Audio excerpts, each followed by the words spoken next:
Texas రూపంలో నిన్నటిదాకా 2 రాష్ట్రాలు అనుకున్నాను, కానీ నిన్న ఎయిర్పోర్ట్ లో అర్థమైంది మనకు 2 కాదు 3 రాష్ట్రాలు ఉన్నాయి టెక్సస్ రూపంలో అని. ఇక్కడ నుంచి దగ్గరలోనే గంటర్ అనే ఊరుందంట. ఒక తమ్ముడు చెప్పాడు నాకు, అన్న అది గంటర్ కాదు గుంటూరు అయిపోయింది, మన వాళ్ళందరూ అక్కడే ఉన్నారని చెప్పినాడు. ఇవాళ మీ అందరితో ఒక విషయం పంచుకోవాలి. బీఆర్ఎస్ రజతోత్సవ సంబరాలు అట్లాగే తెలంగాణ అవతరణ పండుగ చేసుకోవాలి అమెరికాలో అనుకున్నప్పుడు మరి అందరూ ఏకగ్రీవంగా మా ఎన్ఆర్ఐ మిత్రులు సూచించిన నగరం డాలస్. ఇవాళ ఇన్ని వేల మందిని ఇక్కడ చూస్తుంటే ఇప్పుడే నేను పెద్దలు జగదీశ్వర్ రెడ్డి గారికి గంగుల కమలాకర్ గారికి చెప్తా ఉన్నా, ఇన్ని వేల మందిని ఇక్కడ చూస్తుంటే ఈ ప్రాంగణం లోపలికి వచ్చిన తర్వాత మాకు అమెరికాలో ఉన్నట్టు లేదు, హైదరాబాద్ లో ఎక్కడో ఉన్నట్టున్న తప్ప అమెరికాలో ఉన్నట్టు మాత్రం ఎంత మాత్రం లేదు.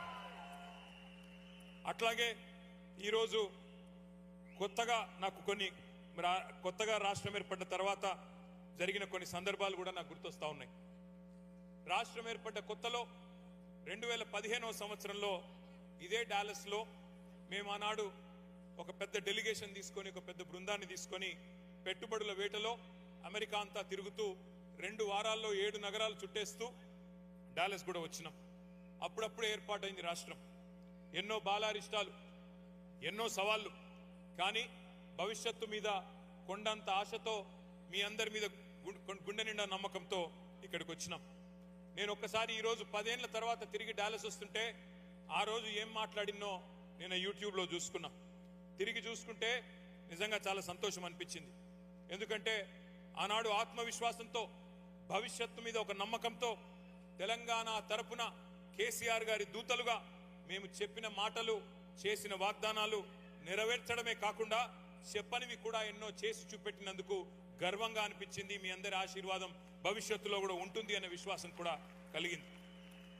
జీవితంలో కలలు చాలా మంది కంటారు, కానీ కొందరే సాకారం చేసుకుంటారు. అమెరికాలో ఇక్కడ మీ అందరికీ తెలుసు ది గ్రేట్ అమెరికన్ డ్రీమ్ అంటారు. ఏమీ లేకపోయినా తమ మీద ఒక విశ్వాసంతో, తమ మీద ఒక నమ్మకంతో, ఆత్మవిశ్వాసంతో, గుండె నిండా నిబ్బరంతో, మరి జేబులో రూపాయి లేకపోయినా జేబులో డాలర్ లేకపోయినా మరి తమ నమ్మకాన్నే పెట్టుబడిగా మలిచి స్వశక్తితో పైకి ఎదగడాన్నే అమెరికన్ డ్రీమ్ అంటారు. మరి ఇక్కడ ఉన్న ప్రతి ఒక్కరు కూడా మీరు మధ్యతరగతి కుటుంబాల నుండి లేదా దిగువ మధ్యతరగతి కుటుంబాల నుండి భారతదేశం నుండి ఇక్కడికి వచ్చి ఇవాళ బ్రహ్మాండంగా your all living your American dream, your all achievers. అట్లాగే మరి మీరు కలలు కన్నట్టుగానే మీరెట్లా అయితే ఒక స్వప్నం చూశారో 2001